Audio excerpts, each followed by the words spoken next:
Hi friends, welcome to Pavan's stories. నేను మీ పవన్ కుమార్ పెంటు. ఈరోజు ఒక ప్రత్యేక కథనం. ఫిబ్రవరి 19. చరిత్ర తనని తాను సంస్కరించుకున్న రోజు. అబద్ధాల అసత్యాల బురద నుండి బయటపడుతూ సత్యాల అగ్నిలోంచి తనను తాను సంస్కరించుకొని చరిత్ర బయటకి వచ్చిన రోజు ఈరోజు. మరకల గుంపు భారతావరిని చుట్టుముట్టి మనలో అనైక్యతను సందుగా చేసుకొని మన జాతి సంస్కృతిని నాశనం చేస్తున్న వేళ ఉదయించింది ఓ రవికిరణం. జిజియా గర్భాన జన్మించింది ఓ భవానీ ఖడ్గం. ఛత్రపతి 4 అక్షరాలు కాదది, 4 దిక్కులు హైందవ వీరత్వం చాటిన తుఫాన్ అది. అమ్మకు సాటి స్త్రీకి గౌరవం ఇవ్వడం నేర్పిన జాతి సంస్కారం అది. జై భవానీ అనే ఒకే ఒక గొంతుకతో వేలాది వీరులను నడపగలిగే మేరునగ శిఖరం అది. జాతి గొప్పది, దేశం గొప్పది, ఈ మట్టి గొప్పది అని తరతరాలకు చాటిన మహాయోధుని సజీవ శాశ్వత రూపమది. ఓ అసాధారణ దేశభక్తి, స్వరాజ్య సిద్ధాంతం, ఆకాశమే హద్దులాంటి ధైర్య సాహసాలకు రూపం శివాజీ. 1630 ఫిబ్రవరి 19న తన జననం. చిన్న వయసులోనే యుద్ధాలు మొదలుపెట్టాడు. అమ్మ కోరిక మేరకు కాషాయ ధ్వజాన్ని రెపరెపలాడించాడు. తన మొట్టమొదటి యుద్ధం 17 సంవత్సరాల వయసులో తోరణ కోటను స్వాధీనం చేసుకున్నాడు. ధర్మం, ధార్మికత, ఆధ్యాత్మికత, దేశం గురించి భావన తనకు నేర్పింది తన గురువు సమర్థ గురు రామదాసు. ప్రేమ, వినయం, నైతికత ఇలాంటి విలువల్ని నేర్పింది తల్లి జిజియాబాయి.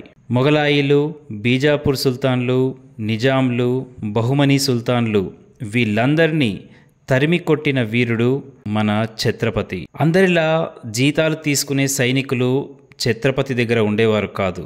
వారందరికీ ఒకటే నేర్పాడు. దేశం కోసం ఎప్పటికైనా సిద్ధంగా ఉండే సైనికులను అలా తయారు చేశాడు. తమ పని తాము చేసుకుంటూ అవసరమైతే దేశం కోసం సహాయం చేయగల నిబద్ధత గల సైనికులను, మరాఠా వీరులను తయారు చేశాడు ఛత్రపతి. నెల రోజుల పాటు గుర్రం దిగకుండా కూడా యుద్ధం చేయగల శక్తి సామర్థ్యం వీరికి ఉండేది. 3-4 రోజుల పాటు నీళ్లలోనే ఉండి యుద్ధం చేయగల ధీరులు ఆ మరాఠా వీరులు. బీజాపూర్ సుల్తాన్ అఫ్జల్ ఖాన్ అనే ఒక రాక్షసుని వేల మంది సైనికుల సహాయంతో పంపించాడు శివాజీని ఓడిద్దామని.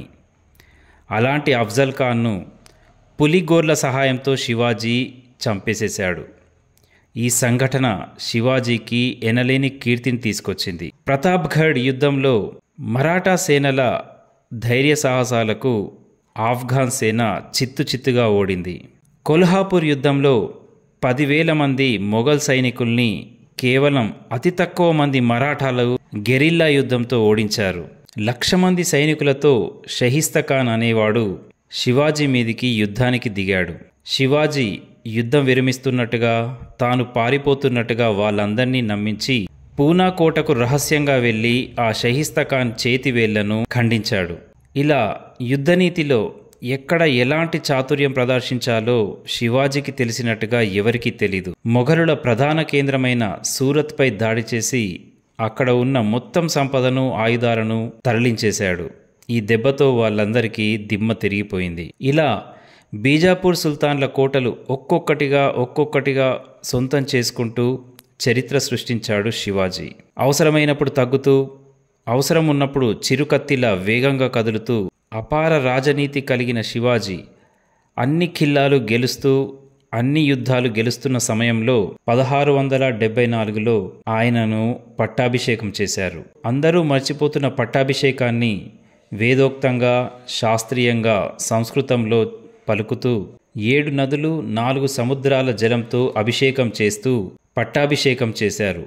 అప్పుడు ఇచ్చిన బిరుదే ఛత్రపతి.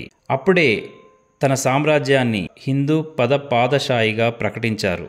పట్టాభిషేకం కాగానే లక్షల సైన్యాన్ని, ఆయుధాలను, అశ్వసంపత్తిని పెంచుకున్నాడు శివాజీ. తన పరిపాలనా కాలంలో 8 మంది ప్రధానమంత్రుల్ని ఉంచి వారి సూచనలు తీసుకునేవాడు. కట్టుదిట్టమైన గూఢాచారి వ్యవస్థ శివాజీ సొంతం. సామ్రాజ్యంలోని భూములన్నిటికీ కొలతలతో కొలిచి సమానంగా పంచాడు. బంజరు భూములను సైతం సస్యశ్యామలం చేశాడు. 1680లో శివాజీ మహారాజ్ మరణించడం జరిగింది. శివాజీ గారి దగ్గర ఒక కుక్క ఉండేది. ప్రతి యుద్ధంలో అతనికి చేదోడు వాదోడుగా నిలిచేది అది. దాని పేరే వాగ్య. శివాజీ మరణాన్ని జీర్ణించుకోలేని ఆ వాగ్య శివాజీ చితిలో తూకి తను కూడా మరణించింది. దాని ధైర్యాన్ని, దాని ప్రేమను గుర్తు చేసుకుంటూ రాయ్గఢ్ కోటపై ఈ వాగ్య యొక్క స్మారకాన్ని నిర్మించారు. ఇలా శివాజీ సామ్రాజ్యం నైరుతి భారతంలో చిన్న రాజ్యంగా ప్రారంభమై 1674 నాటికి హైందవ రాజ్యంగా ఉనికిలోకి వచ్చింది. 1818 వరకు అలా వ్యాపిస్తూ దక్షిణాసియాలో ఎక్కువ భూభాగం కలిగిన సామ్రాజ్యంగా విరసిల్లింది శివాజీ మహారాజ్ సంస్థానం. మన జాతి విధానాలను కాపాడడం కొరకు, ప్రాచీన హిందూ సంస్కృతిని కాపాడడం కొరకు శివాజీ చేసిన జాజ్వల్యమానమైన అతని దేశభక్తికి అవధులే లేవు. శివాజీ చనిపోగానే ఔరంగజేబ్ చాలా సంతోషపడ్డాడు. ఇక దక్కన్, మరాఠా సామ్రాజ్యం తనదే అనుకున్నాడు. కానీ శివాజీ నాటిన స్వరాజ్యమనే చిన్న చివురు వేసిన మొక్క మహావృక్షంలా మారి మొఘలులను అక్కడితో ఆపేసింది. శివాజీ తర్వాత శివాజీ కొడుకు సంభాజీ మరియు ఇతర వారసులు మొఘల్ సేనలను అడ్డుకుంటూ మనల్ని కాపాడుతూనే వచ్చారు. ఇలాంటి వారి చరిత్ర మనకు తెలియాల్సిన అవసరం ఉంది. ఔరంగజేబ్ టోపీలు కుట్టాడు అని చెప్తారే కానీ జిజియా పన్ను లాంటి విధ్వంసకరమైనటువంటి ఎన్నో పనులు చేశారని ఏ చరిత్ర చెప్పదు.